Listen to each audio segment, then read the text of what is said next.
Including the candidate selection ಅಂತಂದ್ರೆ ಸುಮ್ಮನೆ ಇಲ್ಲೆಲ್ಲೋ ನನ್ನ ಹಿಂದೆ ತಿರ್ಗಾಡ್ಕೊಂಡು ಬೇರೆ ಯಾರೋ ಲೀಡರ್ಗಳಿಂದ ತಿರ್ಗಾಡ್ಕೊಂಡು ಗಿರಿಗಿಟ್ಲೆ ಹೊಡ್ಕೊಂಡು ಟಿಕೆಟ್ ಕೇಳೋದಲ್ಲ.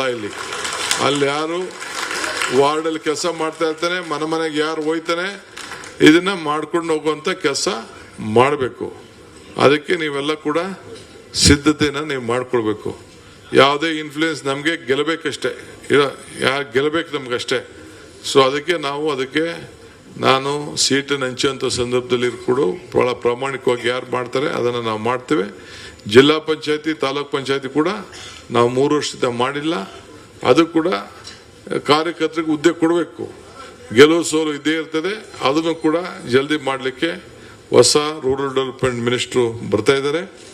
ಅದಕ್ಕೇನು ಬೇಕೋ ತೀರ್ಮಾನ ಮಾಡಿ ಎಲೆಕ್ಷನ್ನ ಅದನ್ನು ಕೂಡ ನಮ್ಮ ಸ್ಟೇಟ್ ಎಲೆಕ್ಷನ್ ಕಮಿಷನ್ ಅನೌನ್ಸ್ಮೆಂಟ್ ಮಾಡಿ ವಿತಿನ್ ನೆಕ್ಸ್ಟ್ 4-5 ಮಂತ್ಸ್ ಅಲ್ಲಿ ಎಲ್ಲ ಎಲೆಕ್ಷನ್ನ ಕ್ಲೋಸ್ ಮಾಡುವಂಥ ಕೆಲಸನ ನಾವು ಮಾಡ್ತೇವೆ.